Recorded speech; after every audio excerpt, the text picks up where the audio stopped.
మీ సంతాన కలను నిజం చేసుకునేందుకు ఈ రోజే 49 సంప్రదించండి 9390501418. ప్రభుత్వం జూలై సెప్టెంబర్ 2026 త్రైమాసికానికి ఆర్థిక సంవత్సరం రెండవ త్రైమాసికం అన్ని చిన్న పొదుపు పథకాలపై వడ్డీ రేట్లను ప్రకటించింది. ఈ రేట్లను యథాతథంగా ఉంచింది. దీని అర్థం పోస్ట్ ఆఫీస్ ద్వారా నిర్వహించే పథకాలపై వడ్డీ రేట్లు యథాతథంగా ఉంటాయి.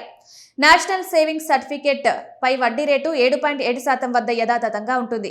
ఇది కేవలం వడ్డీ రూపంలోనే 5 లక్షలకు పైగా సంపాదించే సామర్థ్యం ఉన్న ఒక ముఖ్యమైన ప్రభుత్వ పథకం.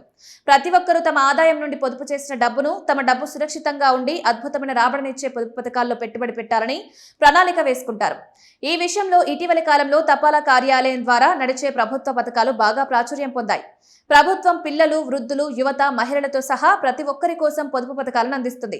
అన్నింటికన్నా ముఖ్యమైన విషయం తపాలా కార్యాలయ పథకాలు ప్రమాదరహితమైనవి. ఎందుకంటే చిన్నదైనా పెద్దదైనా ప్రతి పెట్టుబడి భద్రతకు ప్రభుత్వమే స్వయంగా హామీ ఇస్తుంది. అంటే మీ డబ్బు పూర్తిగా సురక్షితంగా ఉంటుంది. చిన్న పొదుపు కూడా ఒక గణనీయమైన నిధిగా వృద్ధి చెందుతుంది.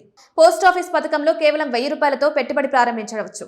పెట్టుబడికి గరిష్ట పరిమితి లేదు. మీకు కావాల్సినంత పెట్టండి, మీకు కావాల్సినంత లాభం పొందండి. ఈ పోస్ట్ ఆఫీస్ ఎన్ఎస్సి పథకం కింద 10 సంవత్సరాల కంటే తక్కువ వయసున్న పిల్లల పేరు మీద ఖాతాలు తెరవచ్చు. తల్లిదండ్రులు 10 సంవత్సరాల కంటే తక్కువ వయసున్న పిల్లల ఖాతాను నిర్వహించవచ్చు. ఈ పథకంలో పెట్టుబడి పెట్టడం వల్ల ఆదాయపు పన్ను చట్టంలోని సెక్షన్ 80C కింద ప్రతి ఆర్థిక సంవత్సరానికి 1.5 లక్షల వరకు పన్ను ఆదా అవుతుంది. ఎన్ఎస్సి పథకంలో పెద్ద మొత్తంలో పెట్టుబడి పెట్టడం ద్వారా మీరు 5 సంవత్సరాల మెచ్యూరిటీ కాలంలో కేవలం వడ్డీ రూపంలోనే 5 లక్షలకు పైగా సంపాదించవచ్చు. ఈ తెరిచిన ఖాతా తర్వాత మీరు ఈ పథకంలో 11.5 లక్షలు పెట్టుబడి పెట్టాలి. దీని తర్వాత 5 సంవత్సరాల మెచ్యూరిటీ నాటికి మీ మొత్తం 16.66 లక్షలకు పైగా పెరుగుతుంది. కేవలం కాంపౌండింగ్ ద్వారా సంపాదించిన వడ్డీ 5 లక్షల వరకు ఉంటుంది. ఈ పథకం మెచ్యూరిటీ వ్యవధి 5 సంవత్సరాలు. పెట్టుబడి పరిమితి మీరు కనీసం 1000 రూపాయలతో తెరవచ్చు. గరిష్ట పెట్టుబడికి ఎటువంటి పరిమితి లేదు.